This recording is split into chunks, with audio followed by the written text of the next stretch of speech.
आज हम लोग परफेक्शन आइज के अप्रैल माह के करंट अफेयर्स में। ठीक है। अप्रैल माह की करंट अफेयर्स है ये आपका वॉल्यूम 5 है। वॉल्यूम 5 में हम लोग क्या पढ़ रहे थे, नियुक्ति और इस्तीफा को देखेंगे। ठीक है, तो चलिए स्टार्ट करते हैं। व्लादिमीर पुतिन ने रिकॉर्ड 5वें रूसी राष्ट्रपति का चुनाव जीता है। ठीक है, तो रूस का राष्ट्रपति कौन है ये जानने में हमें कोई दिलचस्पी नहीं है, लेकिन हमको ये जानना जरूरी है। तो ये रूसी राष्ट्रपति जो 5वीं बार इन्होंने चुनाव जीता है। ठीक है, तो चुनाव की प्रक्रिया क्या है रूस में आप लोग भी जानते हैं, लेकिन बस हमको एग्जाम के पॉइंट ऑफ व्यू से ये जानना है कि व्यक्ति 5वीं बार जो है रूस का राष्ट्रपति बन चुका है। ठीक है। व्लादिमीर पुतिन ने रूसी राष्ट्रपति चुनाव में भारी जीत हासिल करते हुए ऐतिहासिक 5वां कार्यकाल प्राप्त कर लिया। व्लादिमीर पुतिन वर्ष 2012 से लगातार रूस के राष्ट्रपति बने हुए हैं। ठीक है, 5th टाइम बने। कब से बने हुए हैं? तो सिंस 2000। ठीक है, कब से बने हुए हैं? तो 2012 से। ठीक है, ध्यान में रखेंगे कब से। तो 2012 से 2012 से। लगातार जो है रूस के बाद राष्ट्रपति है। ठीक है। आप चलते हैं हमारे पड़ोसी मुल्क पाकिस्तान में, चलते हैं तो वहां पर भी चुनाव हुआ था। ये साल ही चुनावी वर्ष का है। ठीक है, बहुत जगह पे आपको चुनाव देखने को मिलेगा। तो रूस में चुनाव हुआ, पाकिस्तान में चुनाव हुआ, भारत में चुनाव है, अमेरिका में चुनाव है, मालदीव में भी कुछ दिन पहले चुनाव हुआ, और कई जगह पे चुनाव आपको देखने को मिला, यूरोप के बहुत सारे देशों में। ठीक है, अल सल्वाडोर में कुछ दिन पहले चुनाव हुआ, बहुत सारे देशों में आपको चुनाव देखने को मिलेगा। ठीक है, 2024 की बात करेंगे तो ये आपका चुनावी वर्ष है। ठीक है, तो शहबाज शरीफ दूसरी बार पाकिस्तान के प्रधानमंत्री बने हैं। ठीक है, नवाज शरीफ के भाई साहब है शहबाज शरीफ। तो शहबाज शरीफ पाकिस्तान के इतिहास में, ठीक है, 24वें प्रधानमंत्री है। ठीक है, पाकिस्तान के इतिहास की बात के 77 साल का इतिहास है, उसमें से ध्यान में रखिए 24वें प्रधानमंत्री जो है से बन चुके हैं। वह इमरान खान की जगह पे अप्रैल 2022 से अगस्त 2023 तक इसी पद पे रहे थे। ठीक है, 24वें प्रधानमंत्री तो बने हैं शहबाज शरीफ, लेकिन एक चीज आपको जान के अचरज होगा, तो अभी तक कोई भी ऐसा पाकिस्तान का प्रधानमंत्री नहीं जिसने अपने पूरे कार्यकाल को पूरा किया है। मतलब पूरे कार्यकाल को पूरा करने वाला, डेट मीन्स पूरे 5 साल के कार्यकाल को पूरा करने वाला कोई भी पाकिस्तान का प्रधानमंत्री अभी तक नहीं है। ठीक है, ध्यान में रखेंगे। आप देखेंगे शहबाज शरीफ से संबंधित फैक्ट क्या है। ठीक है, तो वह पाकिस्तान मुस्लिम लीग नवाज से है। ठीक है, पार्टी का नाम क्या है? पाकिस्तान मुस्लिम लीग। ठीक है, तो पाकिस्तान मुस्लिम लीग नवाज उसकी पार्टी का नाम है, जिसे पाकिस्तान में एक दक्षिणापंथी, दक्षिणापंथी की बात करेंगे तो थोड़ा दक्षिणापंथी, रूढ़िवादी, उदारवादी राजनीतिक दल माना जाता है। ठीक है, एक होता है दक्षिणापंथी होता है, एक होता है आपको क्या बोलते हैं उसको, जैसे दक्षिणापंथी जो होगा ना वो थोड़ा अमेरिकन विचारधारा को प्रभावित करेगा। ठीक है, मतलब पूंजीवादी। दक्षिणापंथी की बात करेंगे तो क्या होगा? पूंजीवादी विचारधारा से प्रभावित। ठीक है, समझ गए? तो ये थोड़ा जो है से अमेरिकन विचारधारा से, अमेरिकन सरकार से प्रभावित है। कुछ दिन पहले इमरान खान ने इस सरकार के ऊपर आरोप भी लगाए थे। उन्होंने प्रधानमंत्री बनने के लिए 336 सदस्यीय सदन, संसद में 201 वोट हासिल किए और पीटीआई समर्थित उम्मीदवार उमर अयूब को हराया, जिसे 92 वोट मिले थे। कितने वोट मिले इसे? 201 वोट मिले। ठीक है, और पाकिस्तान में टोटल बात करेंगे, वहां पे सीट की संख्या की बात करेंगे तो 300 सीट नहीं है, 336 सदन के सदस्यों की संख्या थी, जिसमें से 201 वोट शहबाज शरीफ को मिले। और इसने अपने क्या बोलते हैं उसको, प्रतिद्वंदी को, ठीक है, जिसका नाम था उमर अयूब, उमर अयूब को मात्र 92 वोट मिले थे। उमर अयूब किस पार्टी के? तो पीटीआई का है, पाकिस्तान तरीके इंसाफ पार्टी, पीटीआई, जो कि इमरान खान की पार्टी थी, जो कि कहाँ पे इमरान खान अभी जेल में है। तो वहां पे उमर अयूब जो थे नेतृत्व कर रहे थे। ठीक है, तो हार गए। और इस तरीके शहबाज शरीफ की बात करेंगे, पाकिस्तान के प्रधानमंत्री बने, 24वें प्रधानमंत्री बने, ध्यान में रखेंगे। वरिष्ठ आईपीएस सदानंद वसंत दांते एनआईए के महानिदेशक नियुक्त किए गए हैं। ठीक है, तो एनआईए, नेशनल इन्वेस्टिगेशन एजेंसी, ठीक है, इसके महानिदेशक कौन नियुक्त किए गए तो क्या बताएंगे? सदानंद वसंत। सदानंद। ठीक है, क्या नाम है? सदानंद वसंत दाते। 1990 बैच के भारतीय पुलिस सेवा के अधिकारी, वर्तमान में महाराष्ट्र आतंकवाद विरोधी दस्त एटीएफ के प्रमुख के रूप में कार्यरत हैं। ठीक है, एटीएस की बात करेंगे, एटीएस। ठीक है, एंटी टेररिज्म स्क्वाड होता है, आई थिंक एटीएस का फुल फॉर्म, उसके प्रमुख है, क्या नाम है इनका? सदानंद वसंत दाते। इसको एनआईए का महानिदेशक इनको बनाया गया है। अभी ने एनआईए की, ठीक है, अभी ने एनआईए का नया महानिदेशक नियुक्त किया गया है। कैबिनेट की नियुक्ति समिति ने 31 दिसंबर 2026 को उनकी सेना निवृत्ति तक कार्यकाल के लिए श्री दांते की नियुक्ति को मंजूरी दे दी। मतलब 2026 तक, 31 दिसंबर 2026 तक, मतलब ये अपने पद पे बने रहेंगे जब तक ये रिटायर नहीं हो जाते। ठीक है। एनआईए की स्थापना की बात करेंगे तो 2008 में एनआईए की स्थापना होती है। मुंबई हमला होता है 2008 में, और उसके बाद एनआईए को स्थापित किया जाता है। एनआईए मुख्य रूप से किस प्रकार की चीजों को जांच करती है, मतलब कोई भी ऐसा घटना घटा जिसमें टेररिज्म का किसी प्रकार का एक्ट हुआ है, आतंकवाद से संबंधित किसी प्रकार का चीजें हुई है, तो उसमें एनआईए एक्टिव होता है। ठीक है, ध्यान में रखेंगे। तो क्या नाम है इनका? सदानंद वसंत। ठीक है। क्या बने हैं? एनआईए के महानिदेशक बने हैं। ठीक है। किस बैच के ऑफिसर है? तो 1990 बैच के भारतीय पुलिस सेवा के वर्तमान अधिकारी है। ठीक है, 1990 बैच के ये आईपीएस है, मतलब 34 वर्षों से ये सर्व कर रहा है। अब आते हैं हम लोग देखेंगे, पीयूष आनंद राष्ट्रीय आपदा प्राधिकरण एनडीआरएफ के महानिदेशक नियुक्त हुए हैं। ठीक है, एनडीआरएफ। एनडीआरएफ, एनडीआरएफ समझते हैं ना, नेशनल डिजास्टर, क्या होता फुल फॉर्म एनडीआरएफ का? Response force. Response force. ठीक है। एक होता एनडीआरएफ होता है, एक होता एसडीआरएफ होता है। ठीक है, एनडीआरएफ, एक होता है एसडीआरएफ। ये स्टेट के लिए होता है, सभी राज्यों में होता है। अब एनडीआरएफ एसडीआरएफ काम क्या करती है? तो मान ली कोई आपदा आ गया, बाढ़ आ गई, भूकंप आ गई, और भी कुछ आपदा हो सकता है, वैसे परिस्थिति में एनडीआरएफ टीम जो होती है एक्टिव हो जाती है और विभिन्न प्रकार के कार्यों को करती है। ठीक है। तो पीयूष आनंद की बात करेंगे तो राष्ट्रीय आपदा प्रतिक्रिया बल, ठीक है, नेशनल डिजास्टर रिस्पांस फोर्स के मतलब महानिदेशक नियुक्त किए गए हैं। ये भी आईपीएस अधिकारी है।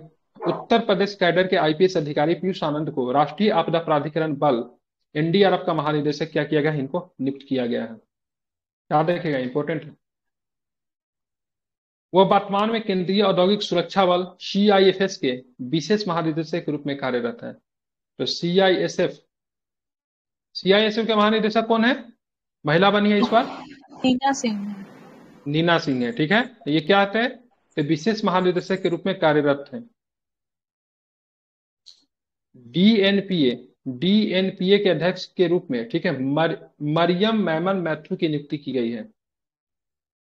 ठीक है, किसके रूप में? डीएनपीए के अध्यक्ष के रूप में मरियम मैमन मैथ्यू को 2 साल के कार्यकाल के लिए डिजिटल न्यूज पब्लिशर एसोसिएशन, डीएनपीए, क्या होता है फुल फॉर्म? डीएनपीए का फुल फॉर्म क्या होगा? डिजिटल न्यूज पब्लिशर एसोसिएशन के अध्यक्ष के रूप में मतलब इनको क्या किया गया है? नामित किया गया है। डीएनपीए प्रिंट और प्रशासन, डीएनपीए प्रिंट और प्रसारण सहित डिजिटल मीडिया व्यवसायों के लिए एक महत्वपूर्ण छत्र के संगठन के रूप में क्या करता है? काम करता है। ठीक है, तो ध्यान में रखना, ये इंपॉर्टेंट उतना नहीं लेकिन फिर भी याद रखिए। तो डीएनपीए के अध्यक्ष के रूप में मरियम मैमन मत्थू की नियुक्ति हुई है। अब चलेंगे ऑस्ट्रेलिया, नहीं ऑस्ट्रेलिया नहीं, आयरलैंड चलेंगे। ठीक है, तो आयरलैंड के भी प्रधानमंत्री बने हैं। ठीक है, नए प्रधानमंत्री चुने, वहां पे संसदीय चुनाव हुआ, और यहाँ पे मतलब क्या होता? नहीं, संसदीय चुनाव नहीं, शायद इस्तीफा दिया था, नहीं। यहाँ पे क्या होता है? साइमन हैरिस साहब की बात करेंगे तो आयरलैंड के नए प्रधानमंत्री बने गए। ठीक है, तो आयरलैंड के नए प्रधानमंत्री कौन बने हैं? Simon Harris. इससे पहले कौन थे? लियो बराडकर थे। कौन थे इससे पहले? कौन थे आयरलैंड के प्रधानमंत्री? तो लियो बराडकर। ठीक है, तो लियो बराडकर के आश्चर्यजनक इस्तीफे के बाद एक आयरिश राजनेता साइमन हैरिस आयरलैंड के अगले प्रधानमंत्री बनने के लिए सबसे पसंदीदा उम्मीदवार है। ठीक है, सबसे पसंदीदा चेहरा थे वो वर्तमान में। ठीक है, वो वर्तमान में आगे और उच्च शिक्षा मंत्री है, और अपनी युवावस्था से फाइन गेल पार्टी के सदस्य रहे। किस पार्टी के सदस्य हैं? फाइन गेल पार्टी। ठीक है, ध्यान में रखेंगे। तो आयरलैंड के नए प्रधानमंत्री क्या नाम है इनका? साइमन हैरिस साहब। आप चलेंगे, एसबी राव भारतीय बैंक संघ के अध्यक्ष बने हैं। तो भारतीय बैंक संघ, ठीक है, इंडियन बैंक एसोसिएशन के अध्यक्ष कौन बने? क्या बताएंगे? एमबी राव। क्या नाम है इनका? नाम क्या है इनका? एमबी राव। एमबी राव साहब की बात करेंगे तो भारतीय बैंक संघ के अध्यक्ष बने हैं। भारतीय बैंक संघ ने सेंट्रल बैंक ऑफ इंडिया के प्रबंध निदेशक और मुख्य कार्यकारी अधिकारी एमबी राव को अपना अध्यक्ष चुना है। किसे अपना अध्यक्ष चुना है? एमबी राव को अपना अध्यक्ष चुना है। समिति ने लगभग, ठीक है, समिति ने निम्नलिखित तीन व्यक्तियों के बैंकिंग लघु समूह के उपाध्यक्ष के रूप में भी चुना है। दिनेश कुमार खारा की बात करेंगे, भारतीय स्टेट बैंक के अध्यक्ष है, ध्यान में रखेंगे। साथ में बात करेंगे S L Jain, Indian bank के प्रबंध निदेशक और मुख्य कार्यकारी अधिकारी है। क्या नाम है इनका? S L Jain. ठीक है। एन कामाकोडी की बात करेंगे, सिटी यूनियन बैंक के प्रबंध निदेशक और मुख्य कार्यकारी है। ठीक है, एक बार फिर से रिपीट कर रहा हूं, तो ध्यान में रखिएगा। भारतीय बैंक संघ, मतलब जितने भी बैंक जो होते हैं ना, सबका अपना भी एक संघ होता है। ठीक है, उसके अध्यक्ष कौन चुने गए, तो क्या बताएं, क्या नाम है उनका? M B Rao. बिल्कुल ठीक है, तो ध्यान रखिए क्या नाम है उनका? एम बी राव नाम है। क्या नाम है उनका? एम बी राव उनका नाम है। ठीक है, आप इसे ध्यान में रखना है। ठीक है, तो भारतीय बैंक संघ के सेंट्रल बैंक ऑफ इंडिया के प्रबंध निदेशक और मुख्य कार्यकारी अधिकारी एम बी राव को अपना अध्यक्ष चुना है। ठीक है, तो भारतीय बैंक संघ ने इनको अध्यक्ष चुना, लेकिन ऑलरेडी ये सेंट्रल बैंक ऑफ इंडिया से जुड़े हुए उसके प्रबंध निदेशक हैं। समिति ने निम्नलिखित तीन व्यक्तियों के लॉबी समूह के उपाध्यक्ष भी चुना। उपाध्यक्ष में तीन लोग, कौन है? दिनेश कुमार खारा एसबीआई से, एस एल जैन साहब की बात करेंगे इंडियन बैंक से, ठीक है, और एन कामाकोडी की बात करेंगे सिटी यूनियन बैंक से। सबके सब वरिष्ठ अधिकारी है अपने बैंक के, सबके सब प्रबंध निदेशक और मुख्य कार्यकारी अधिकारी है। ठीक है, चीफ एग्जीक्यूटिव ऑफिसर होता है ना, सीओ। विनय कुमार रूस में भारत के राजदूत नियुक्त किए गए हैं। ठीक है, अभी बहुत ऐसी परिस्थिति है रूस के साथ हमारा संबंध को अभी के समय में बहुत विभिन्न प्रकार के माहौल से गुजरना पड़ रहा है, क्योंकि आप जानते हैं रूस यूक्रेन का युद्ध चल रहा है। ऐसे कंडीशन में विनय कुमार साहब को रूस का नया राजदूत चुना किया गया। विनय कुमार जी की बात करेंगे तो 1992 बैच के आईएफएस अधिकारी है। विनय कुमार का रूस में भारत के अगले राजदूत के रूप में नियुक्त किया गया। श्री कुमार वर्तमान में म्यांमार में भारत के राजदूत हैं। ठीक है, अभी कहाँ पे है? म्यांमार में है। म्यांमार से इनको कहाँ भेजा जा रहा है? फिर रूस भेजा जा रहा है। अब देखेंगे, ये प्रश्न है एग्जाम में आने की पूरी संभावना है। आपको पता होना चुनाव आयोग की संख्या कितनी होती है? कितने होते चुनाव आयोग की संख्या? 3 होते, 4 होते, 5 होते, कितने होते हैं? 1+2। 3+1 होते हैं। बिल्कुल ठीक है, तो ध्यान में रखेंगे। तो ज्ञानेश कुमार और सुखबीर संधू जो है से नए चुनाव आयुक्त नियुक्त किए गए। कौन? ज्ञानेश कुमार और सुखबीर संधू की बात करेंगे, नए चुनाव आयुक्त नियुक्त किए गए हैं। ठीक है, प्रधानमंत्री नरेंद्र की अगुवाई वाली 3 सदस्यीय समिति, ठीक है, प्रधानमंत्री की अगुवाई वाली 3 सदस्यीय समिति ने, ठीक है, ज्ञानेश कुमार और सुखबीर सिंह संधू को अपना नया चुनाव आयुक्त नियुक्त किया है। ठीक है, यह नियुक्तियां पुनर्गठित चयन पैनल द्वारा की जाने वाली पहली नियुक्तियां है। ठीक है, जिसमें अब प्रधानमंत्री, विपक्ष के नेता और एक नामित केंद्रीय कैबिनेट मंत्री शामिल है।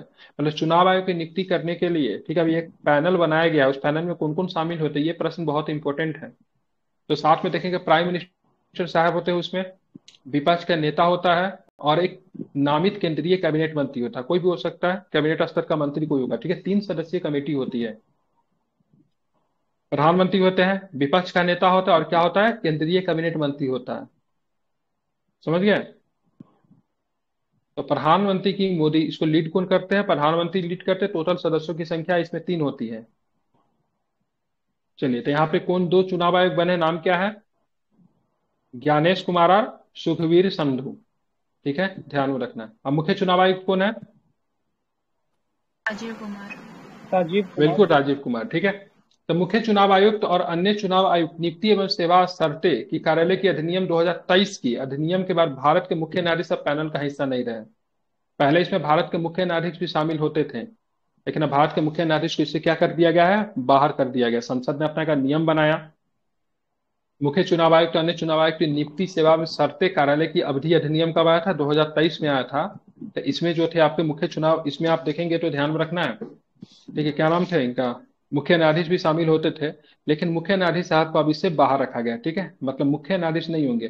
तो चुनाव आयोग के सदस्यों को जो चुनने का जो पैनल जो होगा, उसमें कौन कौन है? पीएम साहब है, ठीक है, विपक्ष के नेता है, ठीक है, अगर विपक्ष के नेता ना हो तो विपक्ष का कोई वरिष्ठ सदस्य, ठीक है, उसके बाद कौन हो जाएंगे? कैबिनेट स्तर का कोई भी एक मंत्री।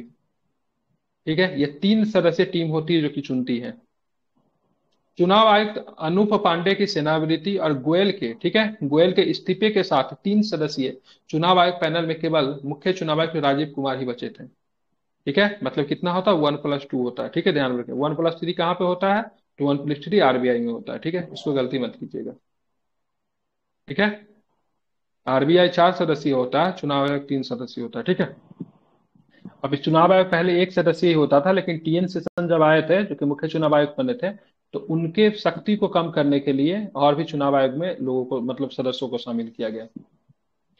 राहुल सिंह की बात करें, केंद्रीय माध्यमिक शिक्षा बोर्ड सीबीएसई के अध्यक्ष नियुक्त किए गए। कौन नियुक्त किए? सीबीएसई के अध्यक्ष नियुक्त कौन किए गए हैं? राहुल सिंह। ठीक है, ध्यान रखें। ठीक है, आईएएस अधिकारी है ये।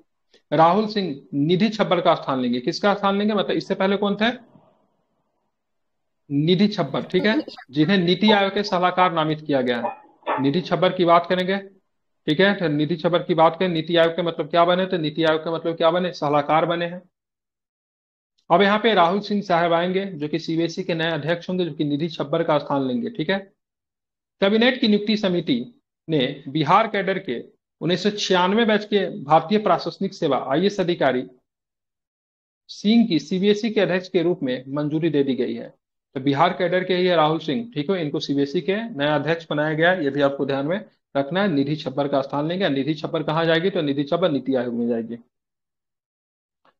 अब देखिए, नवनीत कुमार सहगल को बात करेंगे तो प्रसार भारती बोर्ड का नया अध्यक्ष नियुक्त किया गया है। प्रसार भारती बोर्ड के नया अध्यक्ष किसे नियुक्त किया गया है? नवनीत कुमार सहगल को।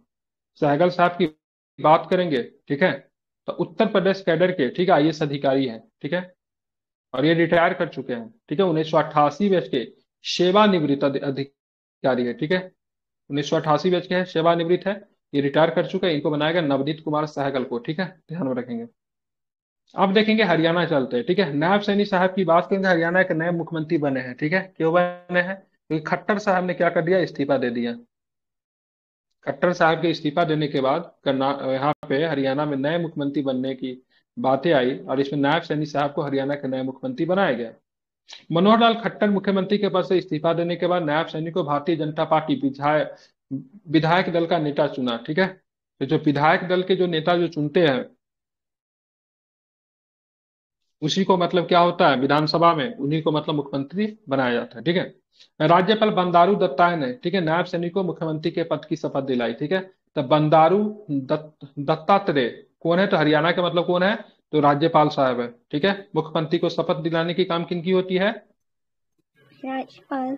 तो राज्यपाल की होती है। ठीक है, मुख्यमंत्री की क्या होती है? तो मुख्यमंत्री की नियुक्ति होती है। क्या होती है? मुख्यमंत्री की नियुक्ति होती है। मुख्यमंत्री का चुनाव नहीं होता, मुख्यमंत्री का क्या होता है? नियुक्ति होता है। ठीक है, क्या होता है मुख्यमंत्री का? तो नियुक्ति होता है। ठीक है, इसको आपको ध्यान में रखना है। आगे चलेंगे तो और क्या प्रश्न है वो भी देखते हैं। किशोर मकवाना बने राष्ट्रीय अनुसूचित जाति आयोग के अध्यक्ष बन गए हैं। किशोर मकवाना साहब की बात करेंगे, राष्ट्रीय अनुसूचित जाति आयोग के क्या बने? अध्यक्ष बने हैं। किशोर मकवाना एक पत्रकार, स्तंभकार और डॉक्टर बाबा साहब अम्बेडकर, स्वामी विवेकानंद और शिवाजी महाराज के जीवन और कार्यों सहित विभिन्न विषयों पर 33 से अधिक पुस्तकें लिखे हैं इन्होंने। ठीक है, तो राष्ट्रीय अनुसूचित जाति आयोग, राष्ट्रीय अनुसूचित जाति आयोग की बात की संवैधानिक संस्था है। राष्ट्रीय अनुसूचित जाति आयोग का किस अनुच्छेद में इसके बारे में चर्चा किया गया है? 38 में। ठीक है, 338 में। ठीक है, 338 के ए में कौन है? एसटी। 338 के बी में कौन है? ओबीसी। ओबीसी। ठीक है, ये तीनों के तीनों संवैधानिक संस्था है। महिला आयोग संवैधानिक संस्था नहीं है।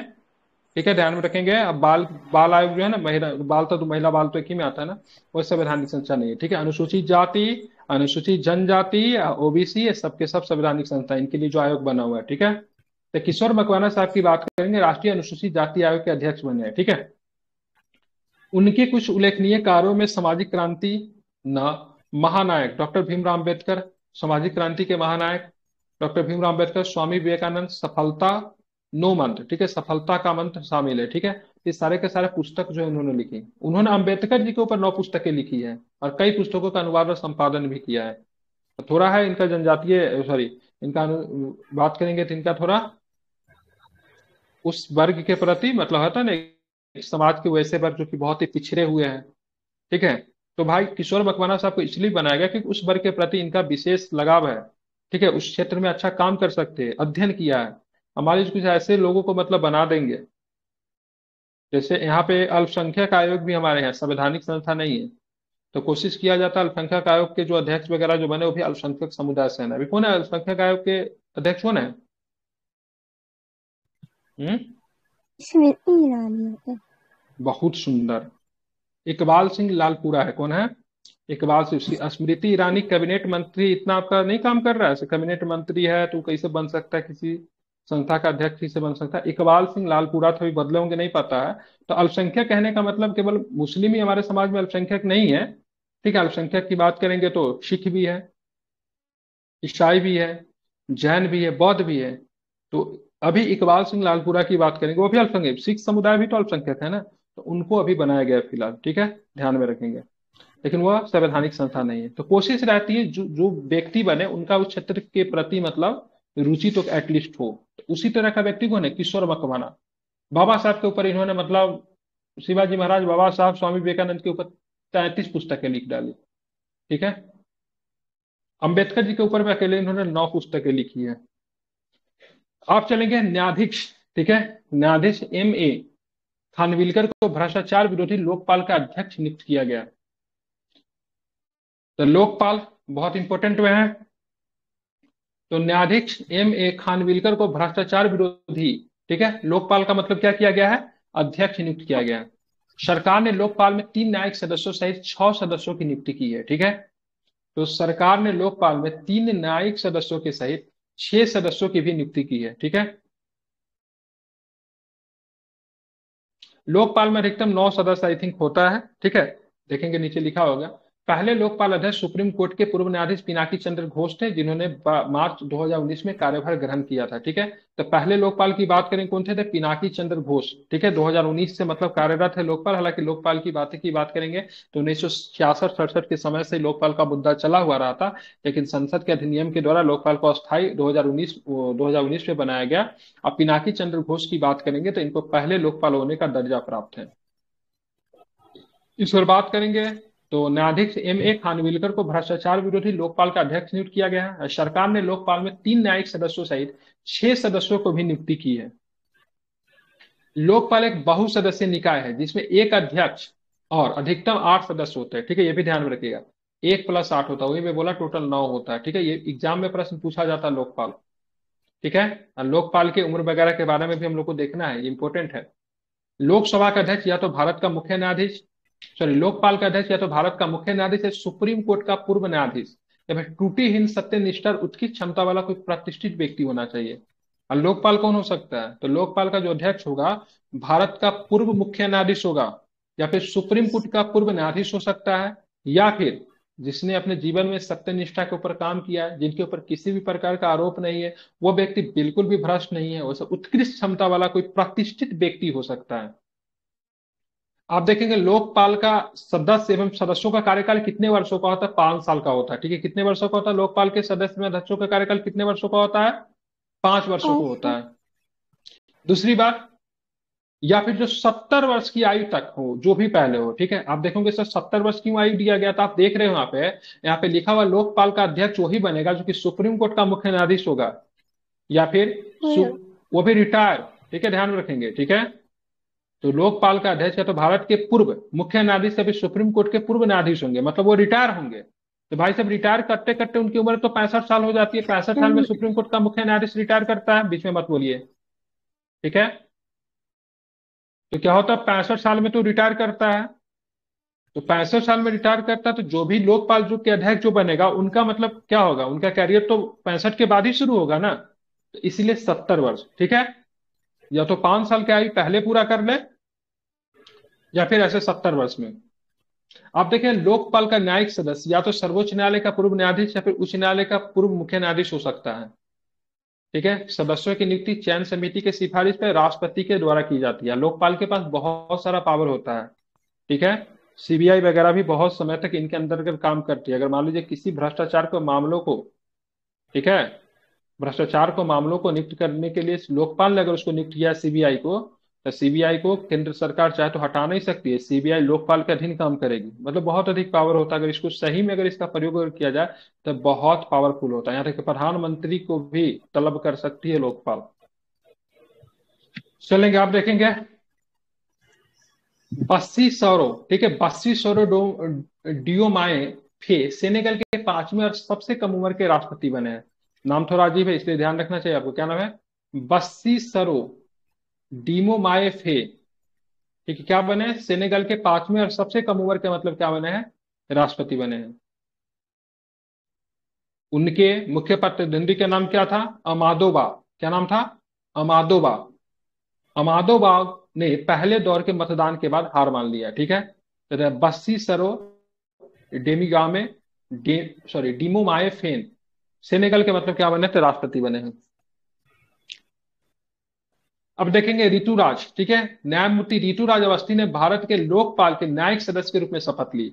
अभी आपने देखा ना यहाँ पे, मतलब लोकपाल का जब नियुक्ति हुआ तो आप देखेंगे यहाँ पे तो 3 न्यायिक सदस्यों सहित 6 सदस्यों की नियुक्ति हुई है। तो 3 न्यायिक सदस्य में ऋतुराज अवस्थी साहब भी शामिल थे। तो साथ में ऋतुराज अवस्थी साहब के साथ 3 और कौन थे? एक पंकज कुमार थे, ठीक है, अजय तिर्की, ठीक है। तो ऋतुराज अवस्थी, पंकज कुमार, अजय तिर्की, तीनों ने मतलब क्या किया था? लोकपाल के नए सदस्यों के रूप में शपथ ली। Again I am repeating the name, Ajay Tirkey, Pankaj Kumar और न्यायमूर्ति ऋतुराज अवस्थी। और नए जो लोकपाल बने उनका नाम क्या है? तो खानविलेकर। क्या नाम है इनका? M.A. खानविलकर। न्यायाधीश A.M. खानविलकर की बात करेंगे। भ्रष्टाचार विरोधी लोकपाल के नया अध्यक्ष नियुक्त किए गए हैं। किनके जगह पे जगह लेंगे?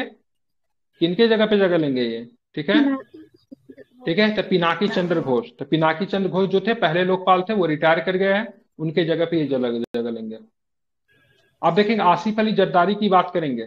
तो आसिफ अली जरदारी के बाद पाकिस्तान के 14वें राष्ट्रपति बने हैं।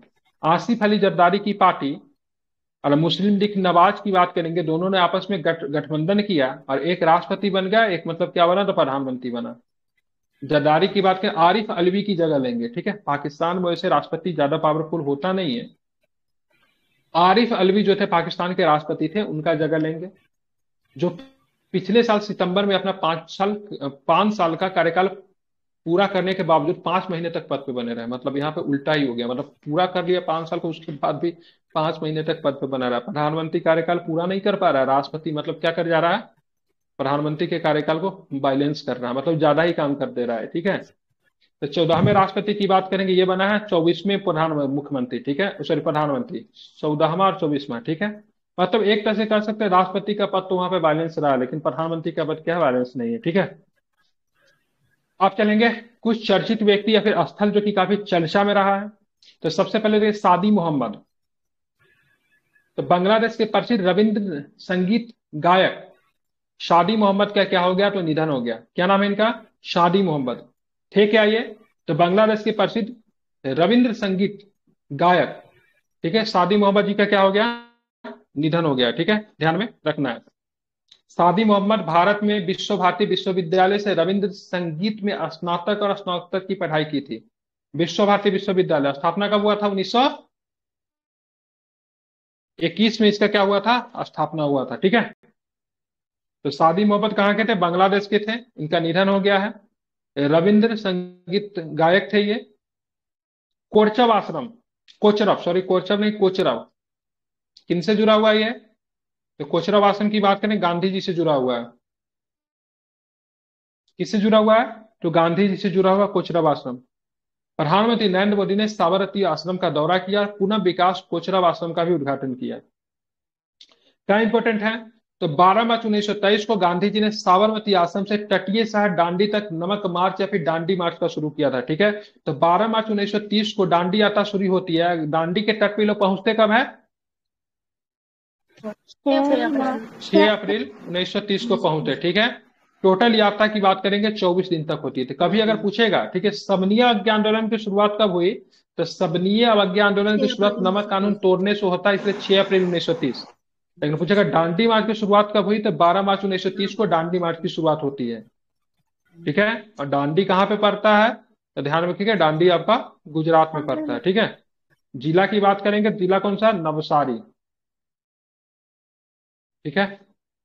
डांडी ने डांडी में गांधी जी ने समुद्र तट पर प्राकृतिक नमक इकट्ठा करके ब्रिटिश सरकार के नमक कानून को क्या किया? तोड़ दिया, ठीक है, ध्यान में रखेंगे। अहमदाबाद में कोचरब आश्रम की स्थापना 1915 में दक्षिण अफ्रीका भारत आने के बाद महात्मा गांधी द्वारा स्थापित पहला आश्रम था, लेकिन यह अस्थायी आश्रम नहीं था, ठीक है। इसके बाद गांधी जी 1917 में साबरमती आश्रम की स्थापना करते हैं। गांधी जी जब भारत में जब सबसे पहली बार आते हैं तो अहमदाबाद में कोचरब आश्रम की स्थापना करते हैं, लेकिन बाद में यहाँ से आश्रम क्या होता है? शिफ्ट करके साबरमती नदी के तट पे साबरमती आश्रम के रूप में जाना जाता है 1917 में। जीवनलाल देसाई एक साथी वकील ने गांधी जी के आश्रम स्थापित करने में मदद की थी। क्या नाम था? जीवनलाल देसाई। नाम क्या है इनका? जीवनलाल। एक इनके जीवन में महादेव देसाई भी था, ठीक है। जीवनलाल देसाई जो था, ठीक है, इनको आश्रम को मतलब क्या स्थापित करने में मदद की थी। प्रश्न इंपॉर्टेंट है, पूछा जा सकता है, कहीं पे नोट कर लीजिए। तो गांधी जी का आश्रम स्थापित करने में मदद किसने की थी? तो जीवनलाल देसाई। एक व्यक्ति और भी काफी चर्चा में रहा जिनका नाम है रूमी। रूमी अलक हतानी। क्या नाम है इनका? रूमी अलक हतानी। सऊदी अरब के 27 वर्षीय मॉडल और प्रभावशाली रूमी अलक हतानी मिस यूनिवर्स प्रतियोगिता में देश की पहली प्रतिभागी हो गई है, ठीक है। तो ये रूमी अलक अलक हतानी की बात करेंगे, 27 वर्षीय है, ठीक है, मॉडल है, प्रभावशाली, काफी अट्रैक्टिव भी है, ठीक है। तो मिस यूनिवर्स प्रतियोगिता में देश की पहली प्रतिभागी जो है बन चुकी है, ठीक है। अरब मुल्क का वैसे प्रतिनिधित्व तो नहीं है, पता है, ये थोड़ा अरब लोग महिलाओं को लेकर थोड़ा बहुत कंजर्वेटिव माइंड है। लेकिन ये अभी धीरे धीरे अरब मुल्क भी मतलब क्या कर रहा है, दुनिया के कदम से कदम मिलाने की कोशिश कर रहा, नहीं तो इनकी स्थिति बद से बदतर हो सकती है। क्यों बद से बदतर हो सकती है? क्योंकि इनकी अर्थव्यवस्था पूरी तरीके से किस पे निर्धारित है? मोबाइल पे निर्धारित है। और हम लोग किधर, दुनिया किधर जा रहा है? ग्रीन एनर्जी की तरफ जा रहा है। तो अपनी दकियानुसी को, प्रथा को अगर ये त्यागेगा नहीं तो इसकी स्थिति धोबी के गधा, न घर की न घाट वाला कहानी हो जाएगी, ठीक है। इसलिए आप देखिएगा धीरे धीरे अपनी दकियानुसी प्रवृत्ति को त्याग कर रहा है। महिलाओं को पहले बुर्का पहन के खेलने की आजादी थी, धीरे धीरे उनसे बाहर निकल रहा है। मिस यूनिवर्स भी आप देखेंगे, अभी हाल फिलहाल में कतर में एक मैच हुआ था, ठीक है। तो कतर में मैच हुआ था, तो भाई साहब वहां पे रमजान के महीना में आप ड्रिंक वगैरह नहीं कर सकते, वाइन वगैरह अलाउ नहीं होता है। लेकिन भाई कतर में मैच करवा रहा हो, दुनिया के विभिन्न कोना से लोग जब पहुंचेगा, यूरोपियंस लोग जाएंगे, ठीक है, अमेरिकन जाएंगे, उतना ओपन माइंडेड होते हैं। तो कतर के हवा में तो सांस तक को नहीं ले सकते, वहां पे इतना रिस्ट्रिक्शन होता है। तो कतर को लगा से उसको फुल फुटबॉल वर्ल्ड कप जो उसके हाथों से निकल जाएगा और उसकी अर्थव्यवस्था को इतना जो बूम मिलने वाला है, अंतर्राष्ट्रीय स्तर पर उतनी पहचान है, उसने अपने नियम को तोड़ा। और उसने भी हाल फिलहाल में क्या किया, वहां पे मतलब वाइन अलाउ कर दिया। अभी हाल फिलहाल में कतर या कहीं पे ही, ठीक है, एक मतलब वाइन हाउस खुला है, ठीक है, वाइन हाउस खुला है, शराब बैन है। तो वहां पे जो भी इन्वेस्टर वगैरह जो लोग हैं, वो लोग जाके वहां पे आराम से शराब पी सकते हैं। तो धीरे धीरे दुनिया को से कदम मिला के चलने की कोशिश जो है अरब का मतलब हो रहा है। नहीं तो धीरे धीरे इनकी अर्थव्यवस्था जो सिकुड़ जाएगी, आज से 20 साल के बाद, 25 साल के बाद, ठीक है, इनकी अर्थव्यवस्था बिल्कुल पहले जैसे हो सकती थी, जो कि आज से 1970 के दशक में अरब जो था, 1970 के जगह पे दुबई वगैरह को सर्च किएगा ना, बालू के अलावा आपको कुछ नहीं मिलेगा। लेकिन 1970 के जगह पे वहां पे वाल मिलता है, उसके बाद इनका जो अर्थव्यवस्था जो बूम जो करता है, गजब का करता है, ठीक है। लेकिन फिर भी अगर अपने आप को अभी बदलेंगे नहीं तो फिर इनकी चीजें जो फिर पहले जैसी हो सकती है, इसलिए काफी ट्रांसफॉर्म करने की कोशिश कर रहे हैं, ठीक है। इसलिए देखेंगे बड़े बड़े अंतर्राष्ट्रीय मैच, ठीक है, वर्ल्ड कप जैसे टूर्नामेंट को अभी भी अपने यहाँ आयोजन करने की बात करते हैं, ठीक है। वह इससे पहले मिस सऊदी अरब, मिस अरब वर्ल्ड पीस और मिस भुवन का खिताब जीत चुकी है। तो ये महिला का नाम क्या है? महिला का नाम ध्यान में रखेंगे फिर से, रूमी अलक हतानी की बात करेंगे तो इनसे पहले बहुत सारा अवार्ड वगैरह जीती है, जैसे मिस सऊदी अरब भी रही है, मिस अरब वर्ल्ड पीस भी रही है, ठीक है, मिस उमन भी रही है सऊदी अरब, इस सब का खिताब जीत चुकी है, ठीक है। मिस यूनिवर्स 2024 की बात करें, मैक्सिको में आयोजित की जाएगी। कहाँ पे की जाएगी? तो मैक्सिको में, ठीक है, ध्यान में रखेंगे।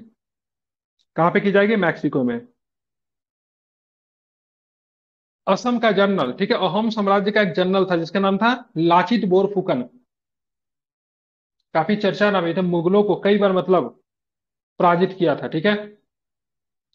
तो अभी चर्चा में था, मोदी जी चुनावी दौरा में थे, असम भी पहुंचे हैं, तो सोचा से कुछ किया जाए यहाँ पे। तो मोदी जी ने असम के, ठीक है, जोरहाट में अहोम जनरल लाचित बोरफुकन की एक विशाल कांस्य प्रतिमा का अनावरण किया। अहोम साम्राज्य, असमिया साम्राज्य की अहोम कहा जाता है, अहोम प्रदेश के नाम से जानते हैं। अब बात करें कि इस मूर्ति को डिजाइन किसने किया, तो वही बंजी सुतार है, रामजी सुतार ने किया था। वही सुतार साहब है जिन्होंने मतलब स्टेच्यू ऑफ यूनिटी का भी, ठीक है, स्टेच्यू ऑफ यूनिटी की बात करेंगे, उनका भी डिजाइन रामजी सुतार साहब ने ही किया है। तो अहोम जनरल लाचित बोरफुकन का, ठीक है, प्रतिमा का अनावरण किया गया है। कहाँ पे? जोरहाट में किया गया है। जोरहाट के असम में। जोरहाट में भी आप जाओगे तो आपको क्या मिलेगा? जोरहाट में ही आपको मिलेगा माजुली। क्या मिलेगा जोरहाट में? तो जोरहाट में ही आपको मिलेगा माजुली। माजुली कहाँ पे मिलेगा? जोरहाट में, ठीक है। माजुली की बात करेंगे वो आपको जोरहाट में मिलेगा, ठीक है। जोरहाट में क्या मिलेगा, तो जोरहाट में आपको मिलेगा काजीरंगा मिलेगा, ठीक है। यहाँ पे चाय अनुसंधान केंद्र की कुछ ये सब भी जोरहाट में ही है। यह प्रतिमा 41 फुट ऊंचे चबूतरे पे 125 फुट ऊंची है, ठीक है। मतलब पूरे प्रतिमा की ऊंचाई की बात करेंगे 125 फुट नहीं है, इसमें 41 फुट प्रतिमा, 41 फुट ऊंचा चबूतरा पे टोटल हाइट की बात करेंगे 125 फुट है। क्या थे, प्रसिद्ध कमांडर थे, ठीक है। लाचित बोरफुकन की बात करेंगे, अहोम साम्राज्य की क्या थे, प्रसिद्ध कमांडर थे। एक लड़ाई होती है, एग्जाम में आ सकता है, इंपॉर्टेंट है, चर्चा में काफी रहा है, सराय घाट की लड़ाई कब होती है, नोट डाउन कीजिए, 1671 में होती है सराय घाट की लड़ाई। कब होती है,